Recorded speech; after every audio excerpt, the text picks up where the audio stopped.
시청자 여러분 안녕하십니까? VOA 뉴스입니다. 한국 특사단이 북한에 방문한 뒤 복귀했는데 비핵화 문제에 대해 어떤 협의를 했는지 주목됩니다. 북한은 특사단 방북에 앞서 미국의 종전선언 채택을 거듭 요구했지만 전문가들은 비핵화 조치 없인 미국이 종전선언에 합의하지는 않을 것으로 분석했습니다. 조은정 기자입니다. 한국 문재인 대통령의 특별사절단이 북한 김정은 위원장을 만나고 복귀했습니다. 남북 정상회담 일정과 남북관계 개선 방안, 또 미북 비핵화 협상 진전을 위한 중재 방안을 논의한 것으로 알려졌습니다. 특사단 방북 전날 북한 외무성은 미국의 종전선언 채택을 요구하는 입장을 다시 밝혔습니다. 핵과 미사일 시험 중지와 핵실험장 폐기, 미군 유해 송환 등을 했으니 미국은 화답하라는 것입니다. 미국 내 전문가들은 북한이 열거한 것들은 실질적 비핵화 조치가 아니며 검증도 안 된 것들이라고 비판했습니다. But it's not going to be done as a unilateral next step by the United States in response to a demand from North Korea. I think the question is what can North Korea agree to that might enable the U.S. to have confidence that taking that next step. 한국 정부가 북한과의 관계 개선을 추진하는 것은 북한 비핵화와 직접 관계가 없다는 분석이 나옵니다. 특히 종전선언과 관련해 한국은 북한의 논리를 똑같이 펼치고 있다는 지적도 있습니다. Unfortunately, Seoul has really embraced the North Korean interpretation and the North Korean timelines, etc. So it sees denuclearization as the end of the process rather than at the beginning. 전문가들은 한국이 북한의 입장을 앞세워 미국을 설득하려고 한다면 안 될 것이라며 미한 동맹의 균열을 우려했습니다. VOA 뉴스 조은정입니다.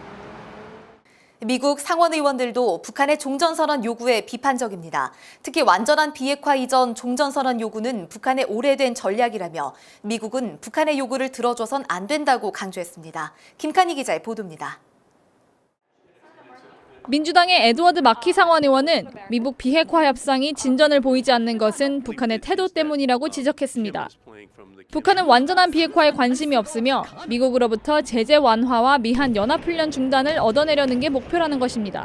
They seek to get concessions from the United States, that is a cessation of military maneuvers, a relaxation of trade sanctions, and then they just continue merrily on their way with their ballistic missile nuclear program. 종전선언에 대해서는 미국이 북한의 완전한 비핵화 없이 합의하는 실수는 없어야 한다고 밝혔습니다. 더 강한 대북 제재를 통해 먼저 완전하고 검증 가능한 비핵화를 끌어내야 한다고 강조했습니다. I don't think the sanctions in place are still tough enough, and I don't think we should be making any concessions to them until they demonstrate a deep sincerity in the denuclearization. 민주당의 팀 케인 상원 의원은 북한의 종전선언 요구는 정당한 것으로 볼 수 있다고 말했습니다. 하지만 종전선언을 위해서는 완전한 비핵화에 대한 북한의 의지를 확인해야 한다는 전제가 필요하다고 밝혔습니다. The one bit of good faith we have to see from North Korea to know whether they're serious is if they would allow an inventory of their nuclear assets. Until they do that, we have no reason to believe they're serious.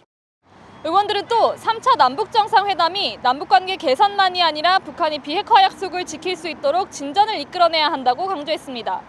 VOA 뉴스 김칸희입니다. 북한의 핵물질 안전관리 능력이 전 세계에서 가장 뒤처진 것으로 평가됐습니다.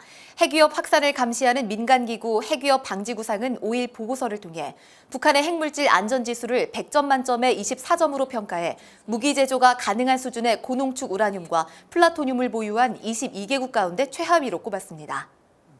러시아와 북한이 김정은 북한 국무위원장의 러시아 방문 계획을 논의 중이라고 크렘린궁이 밝혔습니다.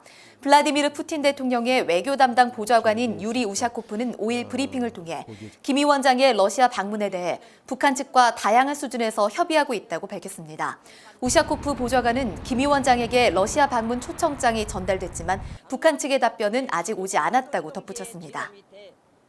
북한 인권단체 나우의 지성호 대표가 한국의 최영애 신임 국가인권위원장에게 탈북 여종업원에 대한 인권위의 직권조사 철회를 요구하며 1인 시위를 벌였습니다. 지 대표는 직권조사 결정 과정에서 탈북 여종업원들의 개인 신상 정보가 수집돼 공개되는 등 인권 침해 문제가 드러났다며 관련 서류를 최 위원장에게 전달했습니다. 최 위원장은 아직 내용을 잘 모른다며 서면 자료를 읽어보겠다고 답했습니다. VOA 뉴스 마칩니다. 시청해주신 여러분 고맙습니다.